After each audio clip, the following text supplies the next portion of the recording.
I never thought the day would come when my daughter stopped seeing me as her mother. The fork was still halfway to my mouth when she said it. Honestly, I wish I had a mother like Lorraine. She's going to be the real grandmother to our baby. Not just, she didn't even look at me. She said it like I wasn't sitting 2 feet away, like I wasn't the woman who had raised her with scraped hands and quiet sacrifices. The room went still. No clinking of glasses. No awkward chuckles. Just the sound of my pulse in my ears. Her husband chuckled softly, eyes glued to his wine glass. My sister shifted uncomfortably. And I felt my jaw go slack for a second before it tightened so hard I thought it might snap. I set down my knife and napkin with slow precision, folded them neatly on the table. My hand didn't tremble. My voice didn't crack. I looked Paige in the eye, the same eyes that used to cry for me in the night after her father died. Then she can finance your life from now on, I said. Not loudly, not cruelly, just done. I pushed my chair back and stood, the scrape of wood on tile ringing like a gavel. No one moved to stop me. No one asked if I was okay. I walked out of my own house that night, not a bag in my hand, not a key turned. I just left. I didn't even close the front door behind me. I walked 2 blocks before I realized my hands were clenched so tightly they ached.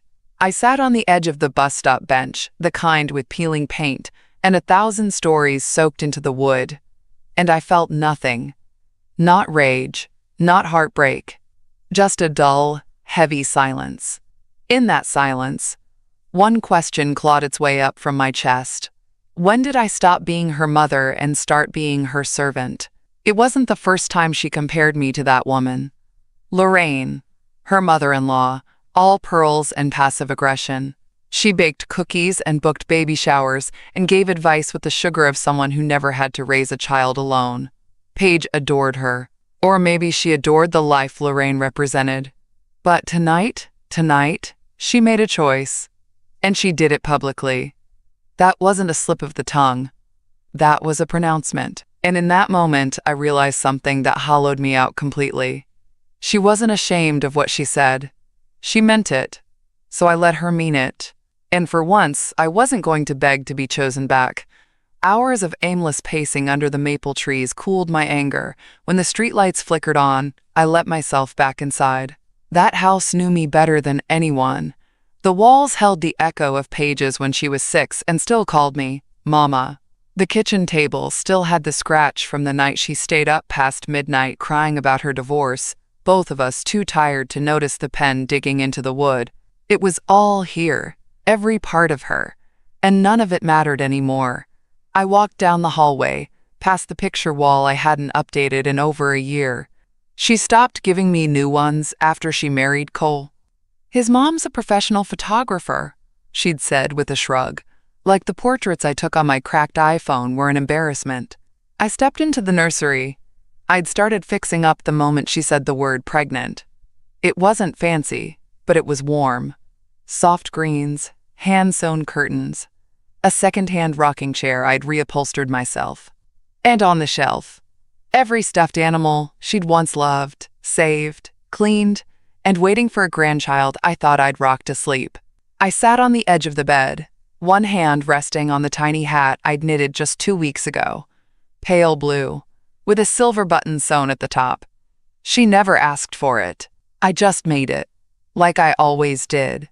I thought of her father, how hard it had been after he passed. She was 16, angry, lonely, and I had been too tired to grieve properly. I worked through it. Literally.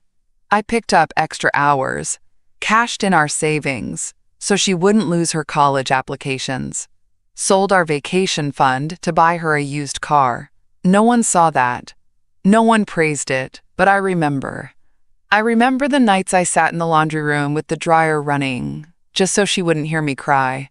I raised her without help, without applause, without complaints.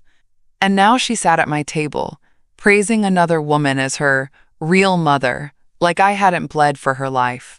The old Evelyn would have baked her a casserole the next morning, just to keep peace. She would have shown up to help paint the nursery and pretend it didn't sting. But I wasn't that woman anymore. I walked into the kitchen, took the casserole dish I had prepared the day before, ziti with bechamel sauce, her favorite, and dumped it in the trash. It was still warm. Somewhere in the back of my head, I heard her voice from years ago. "Mom, you're too practical. You never spoil anyone." And I had laughed then, not knowing that practicality would one day be weaponized against me. She resented that I didn't give her sparkles, that I gave her safety instead. She forgot that I kept us fed during recessions, that I held her when her credit card was declined in college and wired her money before she could ask, that I covered her rent after Cole was laid off for 3 months.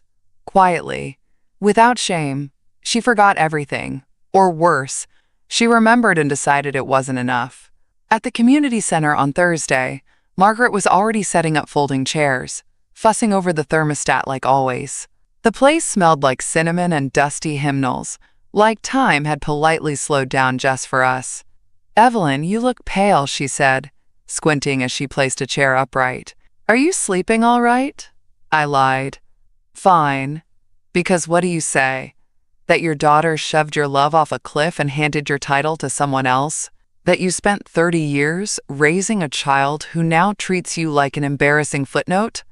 But Margaret had known me since college, since before I was Mrs. Talbot, before I was Paige's mother. She sat beside me, took my hand, and said the same thing she always did when something was wrong. "Don't hold it in, it'll rot you." So I told her. About the dinner, about the words, about the booties sitting in the dark. Margaret went still, then her face, fierce and maternal and furious all at once, hardened.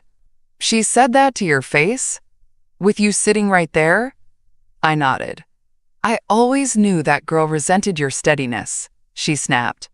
"You never spoiled her like the Mitchells do. But damn it, Evelyn, you gave her everything." "I was never fun," I murmured. "Not like her mother-in-law with the wine and matching Christmas pajamas." Margaret turned her whole body toward me then.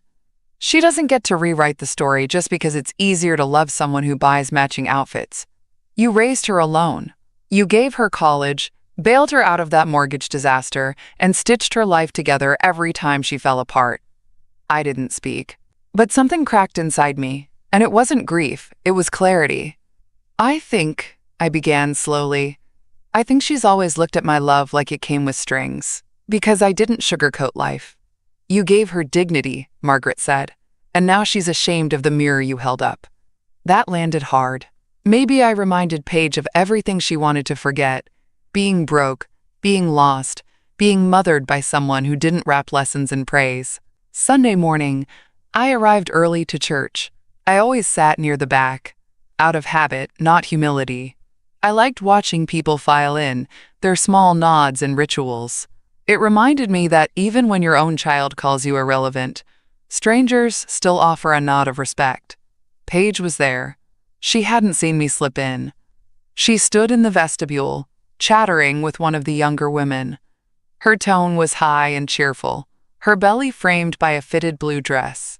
She looked like the cover of a baby magazine. I wasn't going to listen. I didn't mean to, but the words reached me anyway. "My mother?" Paige said, feigning a chuckle. "She's difficult. Always has been. Very bitter. She never really supported my dreams, just wanted me to be practical, like her." The woman nodded sympathetically, the way you do when someone paints their burden as a hero's wound. Paige added, "Her heart was in the right place, I guess. But she just never believed in me. I used to beg her to come to my art shows. She always said she had to work late, or that it wouldn't pay the bills. I think that kind of judgment shapes you." I sat there frozen. Not because of what she said, but because of what it cost her to say it so convincingly. That art show? I remembered it. She was 19. It was the night before her student loan payment was due, and she wanted me to come see some black and white prints of her ex-boyfriend's apartment floor. I had just worked a double shift. I offered to go the next day.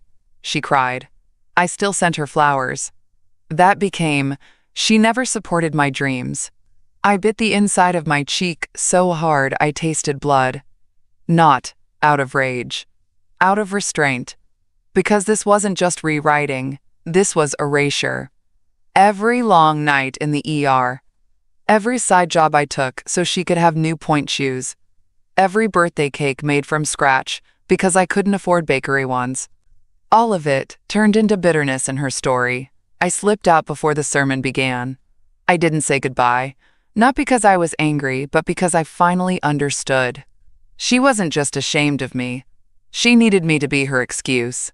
Tuesday morning, the sun crept in through the kitchen window like it was trying not to disturb anything. I moved slowly, methodically, washed my teacup, folded the dish rag, straightened the mail. Everything felt deliberate, controlled. The way you move when you know something big is coming, but you're not ready to say it out loud. By 10 o'clock, I was walking into the downtown law office of Bradley and Miles. It was quiet, too quiet for a place where lives get rewritten. A young assistant offered me coffee, but I declined. I wasn't here to be comforted. I was here to close a chapter. The receptionist handed me a clipboard and a pen. "Just some standard updates you requested, Ms. Langford." I didn't flinch at the name. I hadn't gone by Mrs. since her father passed. Just Evelyn Langford. Neither a title nor a decoration. Just me. The lawyer was a man named Darius, not much older than Paige. He smiled like he thought he needed to, then gestured for me to sit across from his wide glass desk. "You wanted to discuss your will?" he said, sliding a file toward me. "No," I replied, setting down my purse. "I want to amend it." His pen paused. "Removing someone?" "Yes." He asked the name, and I said it flatly. "Paige Langford. My only child."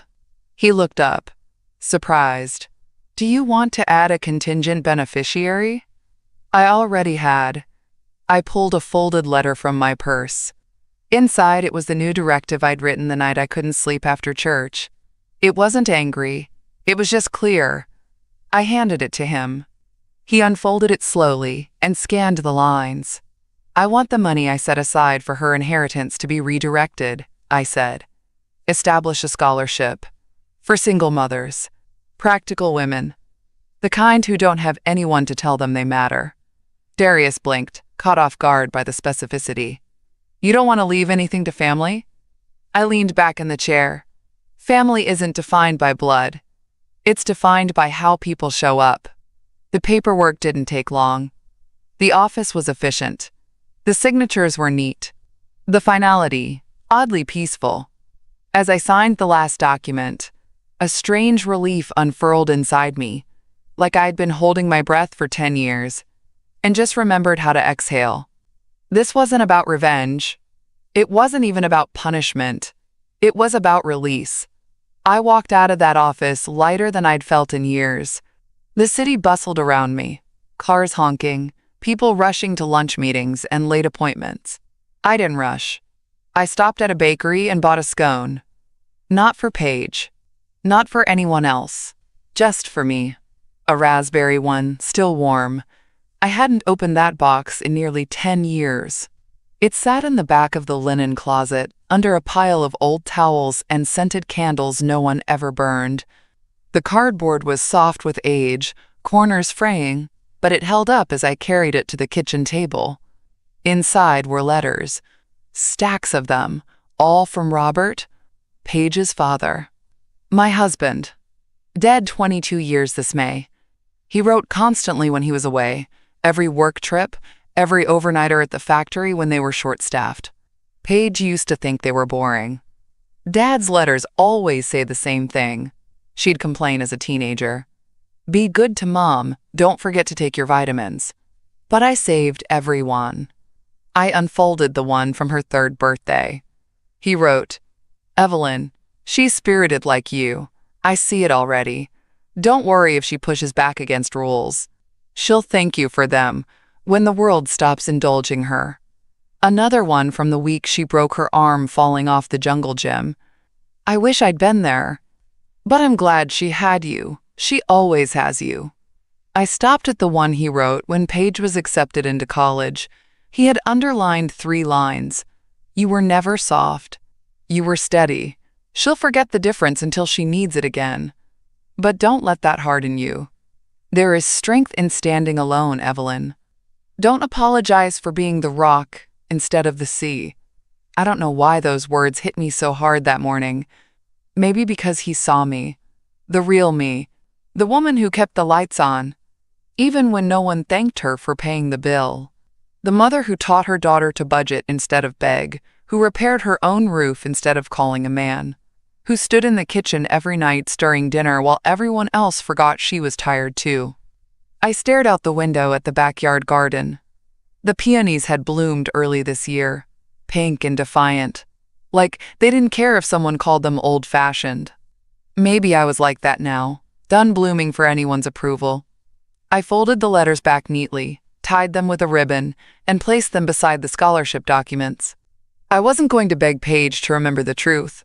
The phone rang mid-afternoon, just as I was repotting the basil. I almost didn't answer. But the number flashing across the screen was Paige's, and curiosity won over instinct.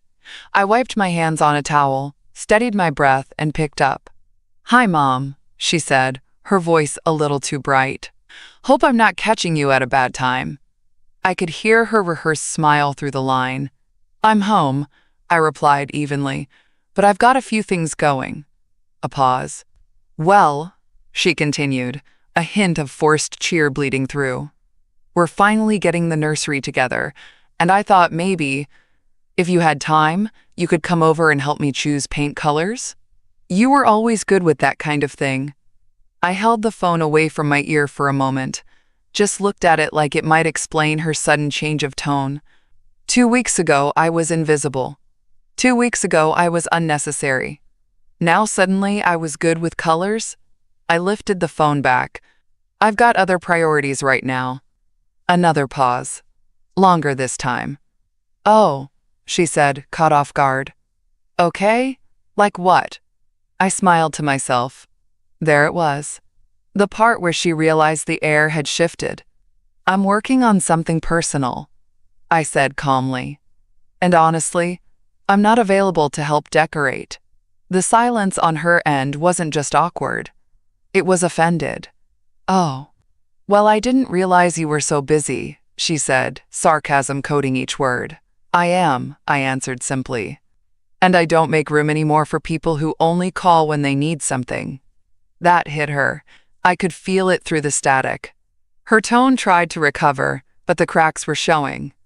"That's not fair, Mom. I just thought it'd be nice for the baby. I thought maybe we could do something together again." "Is that what you thought when you called Lorraine the real grandmother at dinner?" I asked, my voice low but firm. She didn't answer. "Did you think of me then?"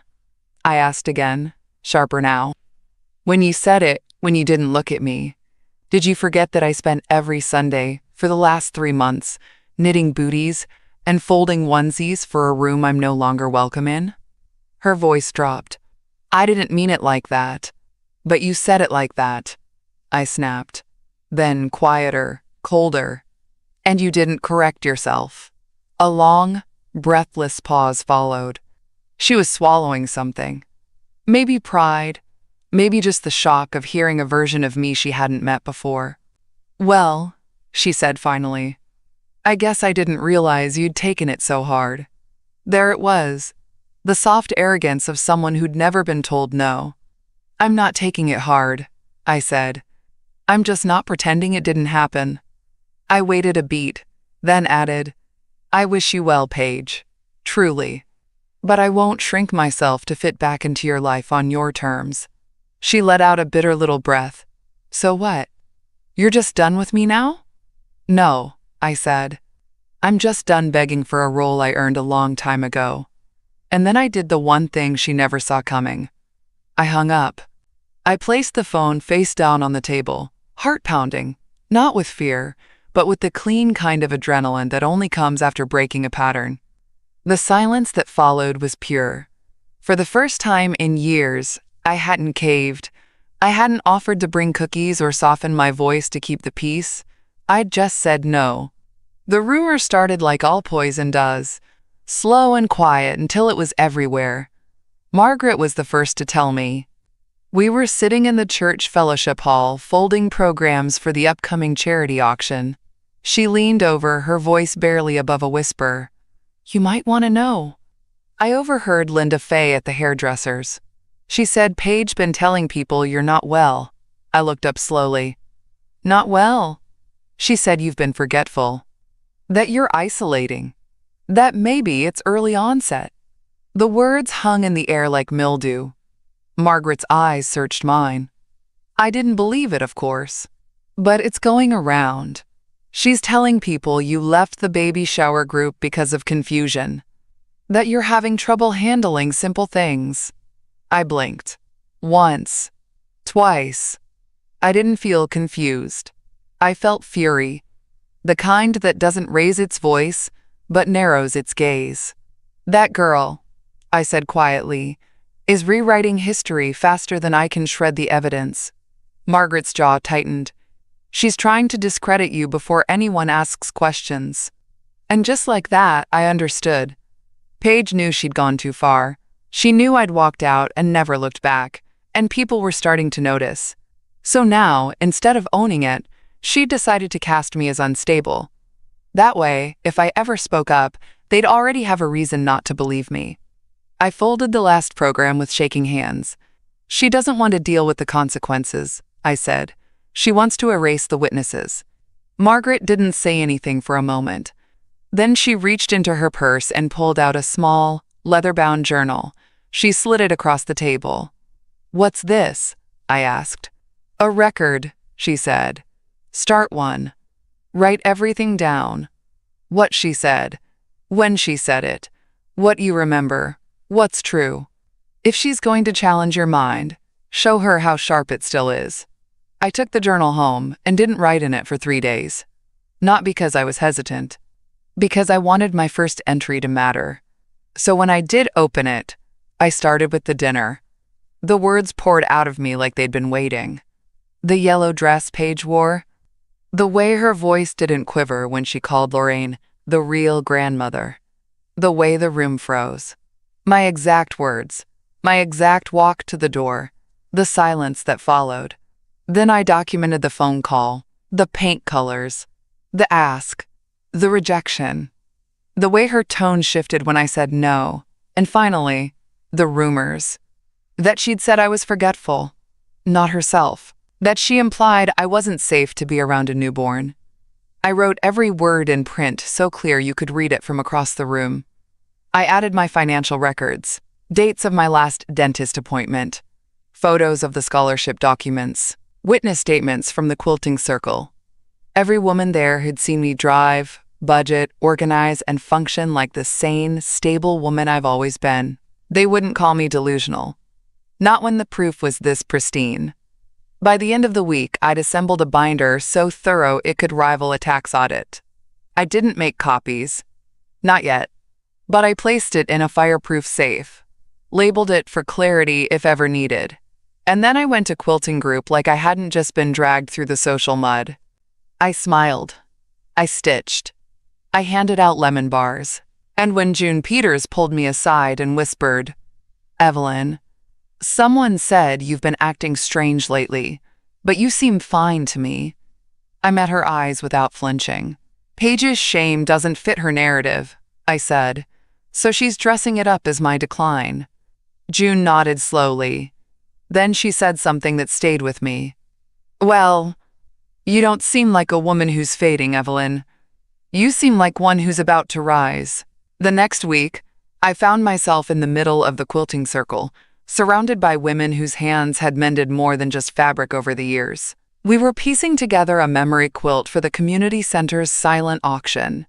I had chosen to stitch a square with a bluebird, Paige's favorite bird as a child. Margaret sat beside me, working on a patch of sunflowers, her eyes occasionally glancing at mine with quiet concern. "Evelyn," she said gently, "you sure you want to keep coming?" With what people are whispering, I didn't answer right away. Instead, I reached into my tote bag and pulled out the binder, not to make a scene, not to shout, just to hold it. "I want people to see," I said calmly, "that I'm not hiding." I slid the binder across the table to June Peters. She looked at me wide-eyed. "What is this?" "Clarity," I said. "Everything Paige said I forgot. Everything she implied I can't manage. My calendar, medical reports, bank statements, letters from people who've worked beside me, volunteered with me, called me their friend for years." A quiet hush fell over the group. Not judgment, not pity, just stillness, like the sound of a storm moving just out of range. June opened the binder and started flipping. Her face changed slowly, page by page, from confusion to admiration, from doubt to respect. "She's trying to erase you," she said, voice tight. I nodded once. "But I know who I am." And then, like a thread pulling through cloth, the mood shifted. Beth leaned forward. "I remember last month when you organized that meal train for Judy after her hip surgery. You were the only one who showed up with a full meal and stayed to wash her dishes." Gretchen added, "You did all our taxes for the fundraiser. You balanced it to the penny." Even quiet Lorraine D., who barely spoke during meetings, whispered, "You taught me how to sew a zipper. That wasn't even part of the class." Each woman spoke like they were rediscovering a truth they had always known, but had temporarily set aside. Paige could whisper to neighbors. She could twist timelines and paint herself as a victim. But in this room, I wasn't just Evelyn the mother. I was Evelyn the builder, the knitter, the problem solver, the friend. After the meeting, June stopped me by the coffee table. "If anyone repeats those rumors," she said firmly, "they'll have to say them in front of us." I didn't cry, but for the first time in weeks, I exhaled something deep. I wasn't alone, and I didn't need to scream to be heard. Later that night, I returned home and placed the binder back in the safe, not out of fear, but because it had done its job. I stood in my living room, surrounded by silence, and realized something I hadn't quite dared to believe before. I didn't need to defend my past anymore. I just needed to live my present, fully, visibly, gracefully. So I made a decision. I would stop explaining myself. I would stop giving Paige a platform in my thoughts. And instead, I would begin something new. I pulled out an old notebook and wrote down a single sentence. "Apply to volunteer at the library." It seemed small, but it wasn't. It was a promise, a vow, that my energy, from this day forward, would go to places where it would grow, where I was welcomed, needed, respected, not because I needed proof, but because I deserved peace. The invitation came on a soft blue card, hand-delivered by Paige's husband. I didn't invite him in. He stood on my porch like a man delivering bad news with a bow on it. "My mother wanted to have tea with you," he said. "She thought maybe you two could smooth things over. You know, no need for all this tension." He was polite. Too polite. Like he'd been sent. I almost declined immediately. But something told me to go. Not for them, for me. So I dressed in my favorite sweater, the one Paige said made me look like a church pew. I wore it anyway. It was warm, and it didn't lie about who I was.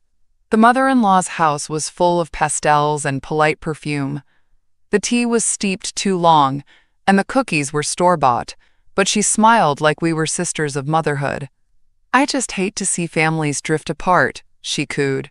"And I know Paige can be passionate, but she means well. She just wants to feel supported." I looked around at the spotless counters and decorative signs that said things like, "Family first," and "Bless this mess." It was staged. Warmth without the burn. She kept going. "Paige told me you two had a falling out. And I just thought, maybe we could come together for the baby's sake. I know you've always wanted to be involved." I took a sip of the bitter tea, held it in my mouth for a moment before swallowing. Then I set the cup down gently. "You already took the role," I said calmly. "You don't need me." Her smile wavered, unsure whether to play offense or retreat. "I'm not angry," I added. "I'm clear. There's a difference. But Evelyn, surely there's room for more than one grandmother." "Room, yes," I said. "Respect, no." She blinked, caught off guard. I raised Paige when no one else would. Not for praise, but not to be erased either. I stood then, buttoning my coat. "Enjoy your tea," I said, "and your title. You've earned her adoration." And I walked out. Not angry, not bitter, just free. Because not every invitation is a bridge. Some are traps dressed as olive branches. And I've crossed enough bad bridges in my life to know when to turn around. They asked me to speak at the library. Just a small community gathering, mostly women, some retirees, some still finding their footing. The theme was resilience through the years. Margaret submitted my name without telling me. I almost declined. But I didn't. I stood in front of a circle of folding chairs, my hands wrapped around a paper cup of coffee that had gone lukewarm. "I wasn't always alone," I began. "But I've often felt invisible." A few women nodded. "I raised a daughter who no longer sees me as part of her success, just the silence she grew out of." That landed. I saw it in their faces. Recognition. Sadness. That tight-lipped ache of having given your whole body to love, and being told later it wasn't enough. I didn't cry. Instead, I told them about the dinners I cooked when I had nothing in the fridge but determination. About sewing prom dresses because we couldn't afford boutiques. About driving to every interview with coins fished from the glove compartment. And how, even after all that, I was replaced with someone newer, shinier. Someone who smiled and said yes more often. "My daughter tells people I didn't believe in her," I said quietly. "That I was bitter." A woman across from me wiped a tear. "But belief doesn't always sound like cheerleading. Sometimes it sounds like, take the night shift if it gets your foot in the door. Or, we can't afford art school, but I'll drive you to every gallery in the county until someone remembers your name." A silence settled over the room. Not heavy, but holy, like they were holding something tender between them. I smiled then, gently.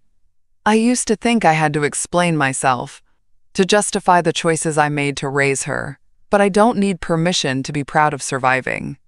When it ended, several women hugged me. Some didn't say anything, just squeezed my hand like I'd said aloud something they weren't ready to whisper yet. That night, I went home and looked at myself in the mirror, not as someone's mother, not as someone's mistake, but as a woman who had walked through fire and never once let it touch her daughter's feet. I waited until the morning of her baby shower, the one I wasn't invited to. I'd known for weeks it was happening, saw the posts online, soft pink balloons, a 3-tier cake, a registry full of things I once dreamed of buying. Things I had already quietly purchased months ago, before the words "real grandmother" cracked everything open. I didn't cry. I didn't rage. Instead, I sat at my dining table, lit a single candle, and began writing. "Dear Paige, this isn't a letter of bitterness. It's a letter of truth. You've chosen to erase me from your narrative, and that's your right, but I will not remain silent just so your story can be prettier. I raised you. Not perfectly, but fully. I gave you what I had: time, work, discipline, and love that didn't always wear a smile, but never once walked away. I won't be attending your shower, not because I'm angry, but because I refuse to sit in a room where I am both present and unwelcome. I've amended my will. There's no punishment in that, just realignment. My legacy will go where it is needed, where it is wanted, where it is respected. I included documents in this envelope. Legal, notarized, final. I also included photos, ones you seem to have forgotten. You in my arms at your first recital. Me clapping louder than anyone. You asleep in my coat, when your fever wouldn't break. Me holding your college diploma with pride you didn't see. These things happened, whether you tell your friends otherwise or not. You've chosen a different family now, one that flatters you more. That's fine, I won't compete. But I won't be erased. If her love raised you better, be better to her than you were to me." With clarity, Evelyn, I sealed the letter. No tears stained the paper, just ink and intention. I mailed it that afternoon. No tracking number, no return address needed. She'd know it was me. She'd know it was done. 3 days after the baby shower, I sold the heirlooms. They'd sat in my cedar chest for years. My mother's locket, the silver tea set from my wedding, even the quilt stitched by my great-grandmother. Paige had always assumed they'd be hers. One day, when I have a daughter, she used to say, eyes dreamy and entitled, I'll pass them down. She never asked if I agreed. She just expected. Expected that love meant automatic inheritance. That legacy was a reward she didn't have to earn. But legacy, I realized, is not about blood. It's about respect, and respect was a currency she never learned to pay. So I called a private buyer. He came with gloves and soft words, spoke of preservation and provenance. I didn't flinch when he named the prices. I didn't haggle.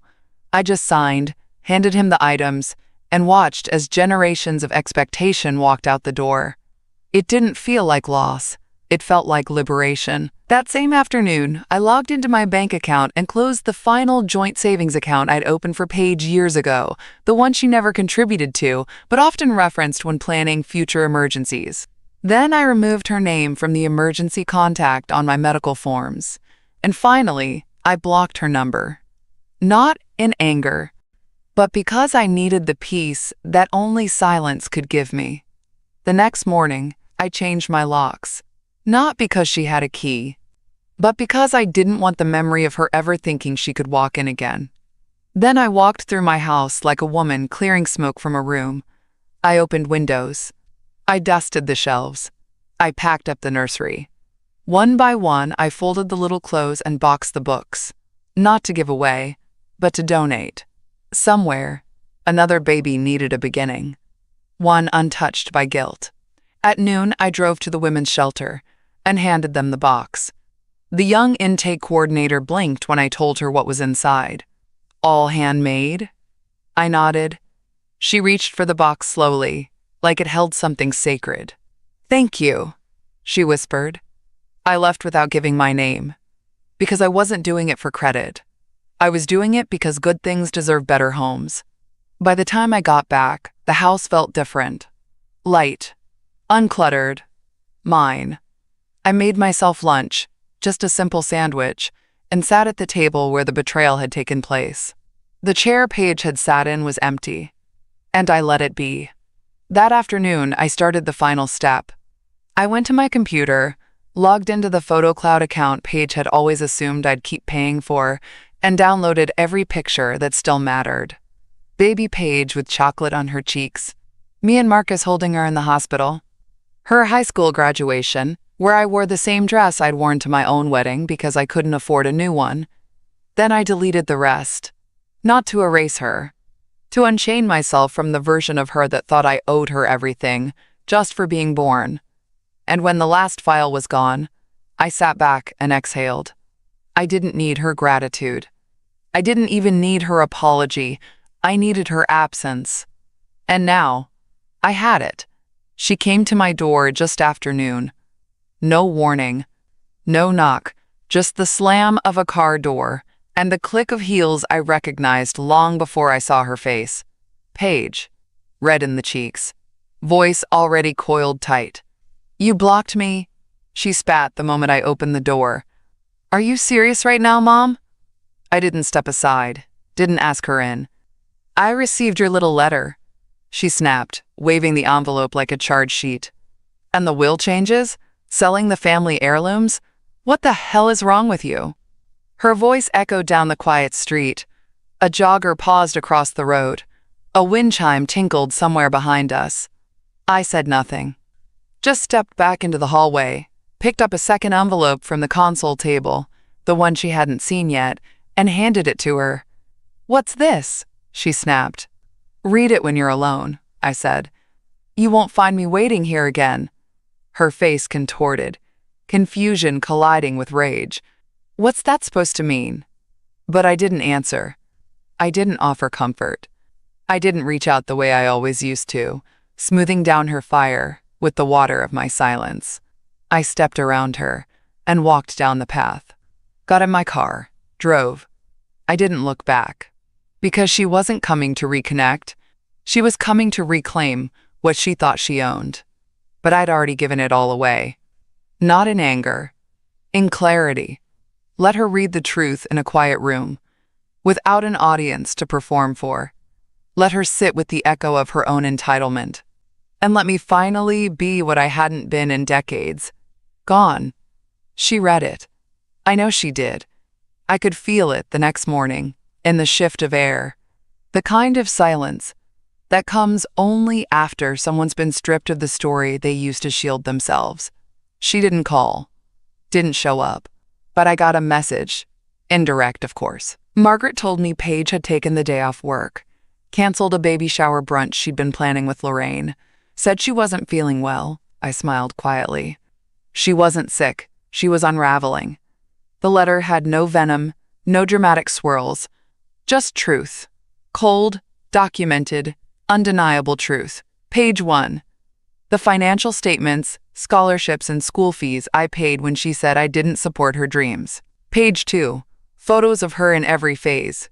Broken, growing, triumphant, and my handwritten captions. I stood beside her every time, even when she didn't look back. Page 3. The baby clothes. Dates sewn into the labels. A receipt from the fabric store, time-stamped, before she even told me the gender. Page 4. Copies of the donation forms I'd signed, scholarships in her name, proof that I took the inheritance she threw away and turned it into hope for someone else. And finally, the letter. Not one full of blame, just full of memory. I reminded her of what she used to say at 5 years old, when she couldn't sleep unless I sang Edelweiss, of how I braided her hair for every school photo, of the way I held her after her first heartbreak, whispering, "You are still enough." I wrote, "You asked for a mother who spoiled you. I chose instead to prepare you for a world that wouldn't. You wanted fairy tales. I gave you a roof, clean sheets, a pantry that never ran empty. You wanted softness. I gave you strength. And now, you say I never gave you anything. But you are alive because of my sacrifices. And you became who you are because I stood where no one else would." Then I closed it with what I knew would burn, not because it was cruel, but because it was true. If she raised you better, be better to her than you were to me. And I signed it, your mother, but no longer your caretaker. I left no opening, no invitation, no call me if you want to talk, because I didn't need conversation. I needed the truth to settle in her bones like winter. Margaret called again that evening. "She's been quiet," she said, like it surprised her. "It's not the kind of letter you can respond to," I said. "It's the kind you sit with, or run from." Margaret was silent for a moment. Then, "You think she'll ever come around?" I looked out at my garden. The peonies were falling apart now, petals soft on the soil. "I don't know," I said. And I'm okay not knowing, because it wasn't about Paige anymore. It was about me. They started calling again. Not Paige, but the family. First, it was Aunt Lila, her voice small and unsure. "I just heard some things. About what happened. About what you've done with the scholarship. Evelyn, I didn't know. Then cousin Denise. Then Margaret's sister. Then my late husband's cousin, who hadn't called in 7 years. They trickled back like water through cracked stone. Tentative, careful, all suddenly remembering that I existed. And I could hear it in their voices. Guilt. Guilt that they'd believed Paige without question. That they'd nodded politely when she called me too rigid, or emotionally distant, or confused. Guilt that they never once asked for my side. I didn't offer it. I didn't owe it. Each call ended the same way. "We'd love to see you sometime." Or, "We should have checked in sooner." And every time, I replied, "I'm doing just fine." Because I was. I didn't let them in, not fully. Not anymore. Not because I was angry, but because I'd outgrown the version of myself who chased people just to feel visible. I was no longer auditioning for affection. One evening, Margaret came by with a casserole and a smirk. I heard from June that Paige's husband, Cole, has been asking questions. I raised an eyebrow. "About what?" "About you, your will, your finances." He apparently saw the scholarship press release. said, and I quote, "Evelyn was always more generous than people gave her credit for." I let out a breath, half a laugh. Now he wants to revise the narrative. Margaret leaned back in her chair. Men like that always think they can do damage control. But this isn't a bad PR week. This is her reflection cracking. I thought about that for a moment. Maybe he did respect me now. Maybe he'd started to see the cracks in the version of me Paige had painted. But it didn't matter. Because their validation didn't fix what was broken. It only proved what I already knew. That the truth has weight. And eventually, it settles. That week, I got an invitation to a small family gathering. Something vague, non-committal. Paige would be there. "No pressure, of course," the message said. "We just miss you." But it was pressure, wrapped in false warmth and lukewarm apologies. And I declined. Not with anger, with grace. I wrote back, "I wish you well, but I won't place myself in spaces that forgot me when it mattered." No reply came after that, just as I expected. But there was peace in the quiet, because this time, the silence was mine. That Saturday, I bought myself a pair of pearl earrings. Not flashy, not expensive, just elegant. I wore them to Sunday service, and I stood a little taller. Not because I needed to be seen, but because I was finally visible to myself. And when June leaned over and whispered, "You look like someone who doesn't carry dead weight anymore," I smiled, because she was right. I wasn't carrying the weight of being misunderstood, or unloved, or rewritten. I was carrying only what mattered now. My voice, my clarity, my name.